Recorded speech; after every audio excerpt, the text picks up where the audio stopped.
खा खा कर चिंकी चिड़िया बहुत आलसी हो चुकी थी। चिंकी चिड़िया कोई कामकाज करती नहीं थी। वो हर वक्त बाजारी चीजें खाती रहती और जब खाने से फारिग होती तो सोई रहती। आज तो बहुत मीठी नींद आई, भूख लगी है, चलो पिज्जा और चेयर करती हूँ। चिंकी पिज्जा डिलीवरी का नंबर मिलाती है। हेलो पिज्जा डिलीवरी, एक बड़ा पिज्जा मेरे घर पहुँचा दो। थोड़ी देर बाद घंटी बजती है और पिज्जा डिलीवर करने वाला पक्षी पिज्जा लेकर पहुंच जाता है। चिंकी चिड़िया अकेली बैठकर 3 पक्षियों का पिज्जा खाने लगती है। रानू चिड़िया आती है और चिंकी के दरवाजे पर दस्तक देती है। चिंकी चिंकी दरवाजा खोलो, जल्दी करो। क्या है रानू चिड़िया, क्यों इतना शोर मचा रही हो? चलो जंगल घूमने चले। मैंने तो अभी अभी पिज्जा खाया है, मुझ में इतनी हिम्मत नहीं कि जंगल घूमने जा सकूं। चिंकी तुम हर वक्त बाजारी चीजें खाती रहती हो, ना ही जंगल घूमने जाती हो और ना ही कोई काम करती हो। ऐसे तो तुम बीमार पड़ जाओगी। मुझे कुछ नहीं होता रानू चिड़िया, तुम जाओ, मुझे नींद आ रही है। चिंकी चिड़िया दरवाजा बंद करती है और फिर से सो जाती है। अगर दूसरे या तीसरे दिन चिंकी बाहर जाती भी तो घर के पास ही फास्ट फूड की दुकान पर, भाई जी एक बर्गर और एक कोल्ड ड्रिंक दे दो मुझे। चिंकी बर्गर और कोल्ड ड्रिंक लेती है और वहाँ बैठकर खाने लगती है। चिंकी अभी आधा ही बर्गर खाती है तो उसका पेट भर जाता है। क्या करूं, ये बर्गर तो बहुत बड़ा था, मुझे छोटा बर्गर लेना चाहिए था। पास बैठा भूखा तोता चिंकी से कहता है, चिंकी मैं भूखा हूँ, अगर बर्गर ज्यादा है तो आधा बर्गर मुझे दे दो। क्यों जी, मैं तुम्हें अपना बर्गर क्यों दूं? मैं तो खुद ही खाऊंगी। चिंकी बाकी का आधा बर्गर भी खा लेती है और घर जाकर सो जाती है। वो अपनी फ्रिज में हर वक्त कोल्ड ड्रिंक्स रखती। जब भी उसे प्यास लगती तो वो कोल्ड ड्रिंक ही पीती थी। एक दिन नदी पर बैठी हुई गोरी कव्वी चिंकी से कहती है, चिंकी नदी से ठंडा पानी पी लो, तुम ये अपने साथ कोल्ड ड्रिंक क्यों उठाए फिर रही हो? मैंने ये कोल्ड ड्रिंक अपने पैसों से लिया है और हाँ, मैं पानी नहीं पीती हूँ। मुझे जब भी प्यास लगती है तो मैं कोल्ड ड्रिंक ही पीती हूँ, इसीलिए पेट मोटा होता जा रहा है तुम्हारा। अगर ऐसे ही चलता रहा तो एक दिन तुम उड़ने से भी जाओगी। ऐसे ही दिन गुजरते गए और चिंकी चिड़िया ने खुद को ना बदला। आहिस्ता आहिस्ता चिंकी का वजन बहुत ज्यादा बढ़ जाता है और उसे उड़ना तो दूर की बात, टांगों पर चला भी नहीं जाता। वो फिर भी ऑर्डर करके घर में ही चीजें मंगवा लेती और बाजारी चीजें खाती रहती। एक दिन आधी रात को चिंकी की तबीयत बिगड़ जाती है। वो रानू चिड़िया को फोन करती है, रानू चिड़िया जल्दी से मेरे घर आओ, मेरी तबीयत बहुत खराब हो गई है, मेरी आंखों के सामने अंधेरा आ रहा है, तुम फोन रखो, मैं अभी आती हूँ। रानू चिड़िया जल्दी से चिंकी के घर जाती है तो चिंकी बेहोश पड़ी थी। चिंकी बात करो, ये तो बेहोश हो गई है, मुझे जल्दी से डॉक्टर के पास जाना होगा। रानू चिड़िया उड़ती है और आधी रात को बुलबुल डॉक्टर के पास जाती है। बुलबुल डॉक्टर जल्दी चले, चिंकी को न जाने क्या हुआ है, वो अपने घर में बेहोश पड़ी है। बुलबुल डॉक्टर अपना बॉक्स लेती है और रानू चिड़िया के साथ जाती है। मैंने इसे दवा दे दी है, लेकिन इसे बाजारी चीजें छोड़नी होंगी। अगर ऐसे ही इसका वजन बढ़ता रहा तो इसके पंख टूट जाएंगे। बुलबुल चली जाती है। सारी रात बेचारी रानू चिड़िया चिंकी के पास बैठी रहती है। सुबह हो जाती है, चिंकी आंखें खोलती है। रानू मैं कहाँ हूँ? तुम अपने घर में ही हो, अब तुम ठीक हो।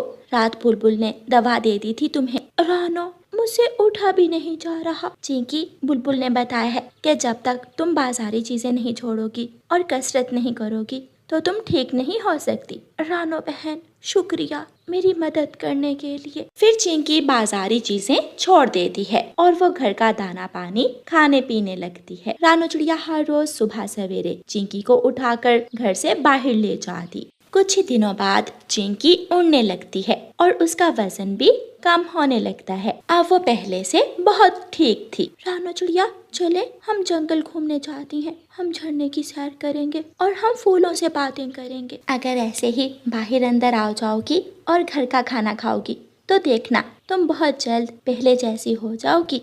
फिर चिंकी और रानू चिड़िया दोनों जंगल चली जाती हैं। प्यारे दोस्तों, इस कहानी को लाइक, अपने दोस्तों के साथ शेयर और चैनल को सब्सक्राइब करना बिल्कुल मत भूलना। आपका धन्यवाद। रानू चिड़िया की ऐसी कहानियाँ सुनने के लिए YouTube सर्च बार में रानू चिड़िया की कहानी लिखें या फिर ये बटन दबाकर बोलकर कहें रानू चिड़िया की कहानी।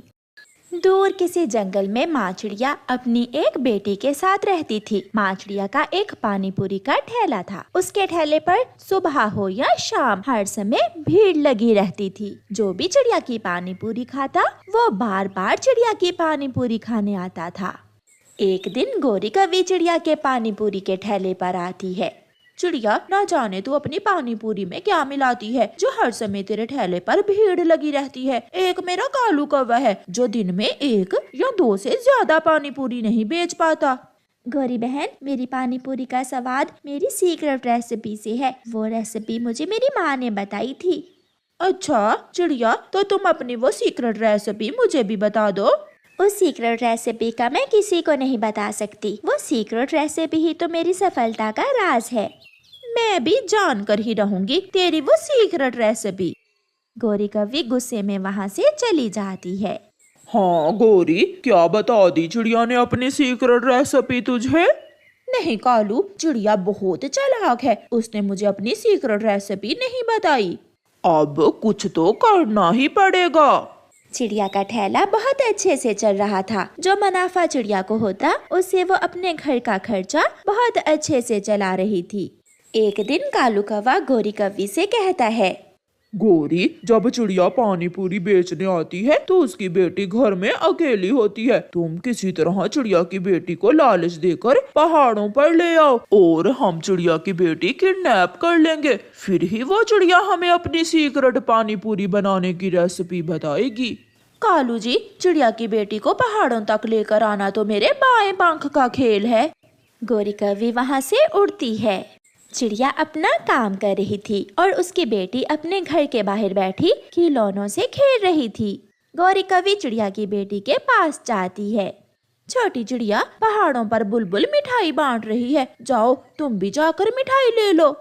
आंटी कौवी, क्या बुलबुल आंटी गुलाब जामुन भी देगी? गुलाब जामुन भी, रसगुल्ले भी, सब देगी। जाओ तुम जल्दी से चली जाओ। चिड़िया की बेटी लालच में आ जाती है और गौरी कौवी के साथ मिठाई के लालच में पहाड़ों की तरफ चली जाती है। कालू कौवा पहले से ही वहाँ एक पेड़ के पीछे छुपा बैठा था। दोनों पति पत्नी चिड़िया की बेटी को एक पेड़ से बांध देते हैं। छोड़ दे, मुझे घर जाने दे, आप गंदे हो, आप दोनों बहुत बुरे हो, मैं अपनी मम्मा को बताऊंगी। जब तेरी माँ हमें पानी पूरी बनाने की सीक्रेट रेसिपी नहीं बताएगी तब तक हम तुम्हें नहीं छोड़ेंगे। कालू जी, अब जल्दी से चिड़िया को फोन लगाओ। फिर कालू कौवा चिड़िया को फोन लगाता है।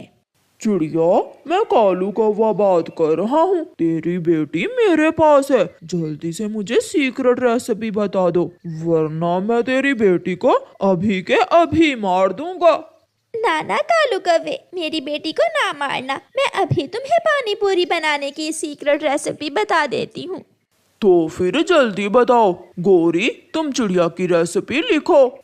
कौवे भैया, 1 गिलास प्याज का पानी, 1 गिलास नीम के पत्तों का पानी और फिर उसमें 2 चम्मच लाल मिर्ची के, और उसे हरा करने के लिए 1 गिलास गाय का गोबर मिलाकर अच्छे से मिक्स कर लेना। कौवा बहुत खुश हो जाता है और गुड़िया को छोड़ देता है। कालू जी, अब मिलेगी हमें भी सफलता। अब चिड़िया बैठकर मक्खियाँ मारेगी और हमारी पानी पूरी खाने दूर दूर से पक्षी आएंगे। मम्मा सॉरी, मेरी वजह से आपको अपनी सीक्रेट रेसिपी बताना पड़ी। गुड़िया बेटी, असल मजा तो कल आएगा जब कौवे पिटेंगे।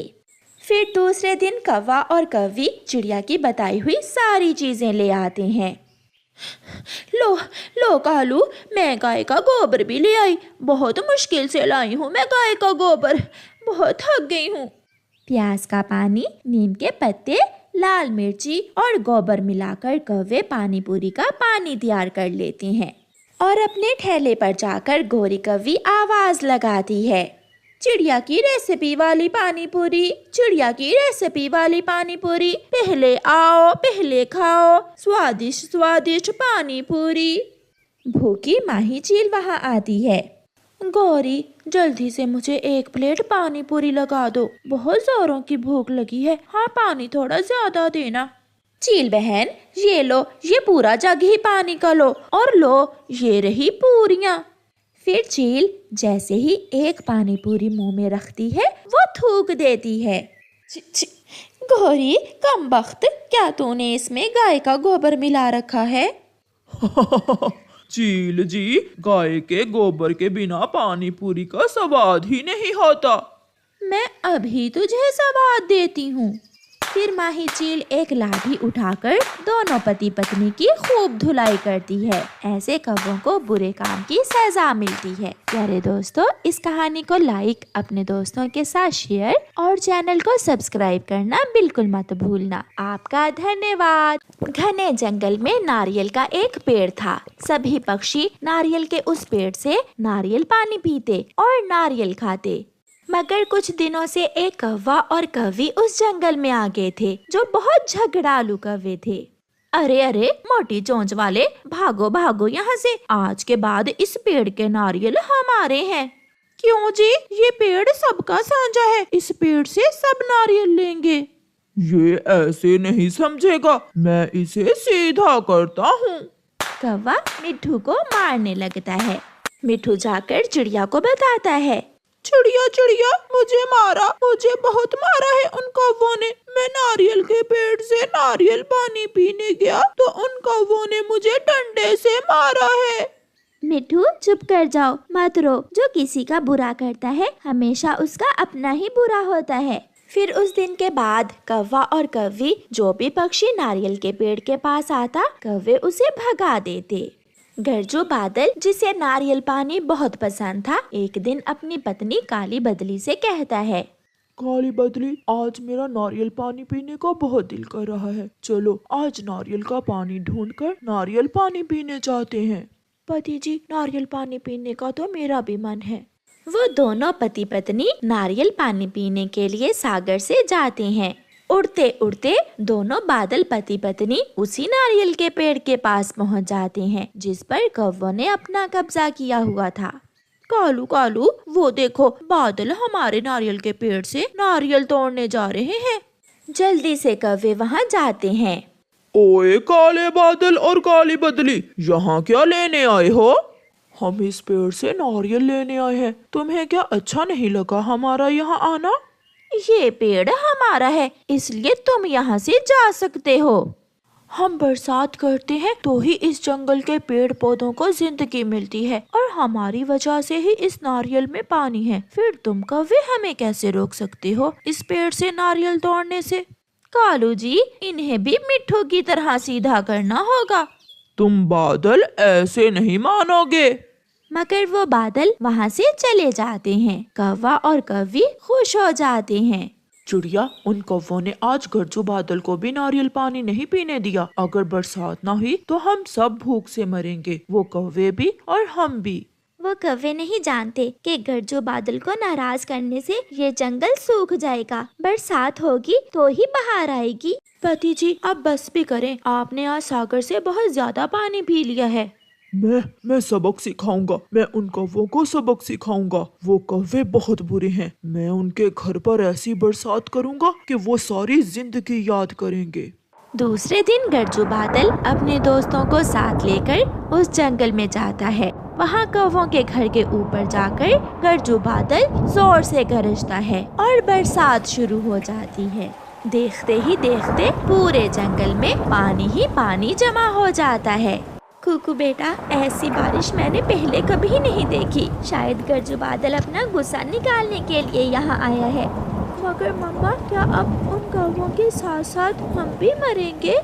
बेटा, मैं अभी कबूतर के पास जाती हूँ। मेरा छाता कहाँ है? चिड़िया अपना छाता लेकर कबूतर के पास जाती है। आलू, घर की छत टपकने लगी है, ये बारिश कब रुकेगी? गौरी, ये गरजू बादल है, शायद वो हमसे बदला लेने आया है। हमने गरजू बादल से पंगा लेकर बहुत बड़ी गलती की है। सब परेशान थे, कौवे भी और दूसरे पक्षी भी, क्योंकि अब तो बारिश का पानी पेड़ों से ऊपर आने को था। कौवे जल्दी से अपने घर से निकलते हैं और चिड़िया और कबूतर के पास चले जाते हैं। चिड़िया और कबूतर, हमें बचा लो, वो बादल बार बार हमारे घर के ऊपर आकर गरज रहा है। लग रहा है आज अपनी बिजली से वो हमारा घर जला डालेगा। तुम जलकर मरोगे और हम तेज बारिश के पानी में। तुम दोनों के लालच की वजह से ये सब हुआ है। किसने कहा था कि गरजू बादल से पंगा लो? हम माफी मांग लेंगे। चिड़िया तुम हमारे साथ चलो प्लीज। चिड़िया अगर हमारा घर जल गया तो हम कहाँ रहेंगे? फिर चिड़िया कौवों के साथ गरजू बादल के पास जाती है।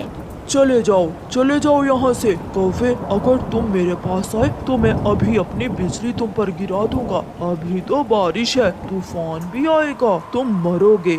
गरजू बादल भैया इन्हें माफ कर दें, ये कौवे अब अपने किए पर शर्मिंदा हैं। गरजू बादल भैया जी, हमारे बाप की भी तौबा। हम कभी भी किसी को नारियल के पेड़ से नारियल तोड़ने से नहीं रोकेंगे। बस एक बार माफ कर दो। मैं कान पकड़ता हूँ, फिर कभी ऐसा नहीं होगा। फिर गरजू बादल कौवों को माफ कर देता है और सभी पक्षी खुशी खुशी अपने घरों को चले जाते हैं। प्यारे दोस्तों, इस कहानी को लाइक, अपने दोस्तों के साथ शेयर और चैनल को सब्सक्राइब करना बिल्कुल मत भूलना। आपका धन्यवाद।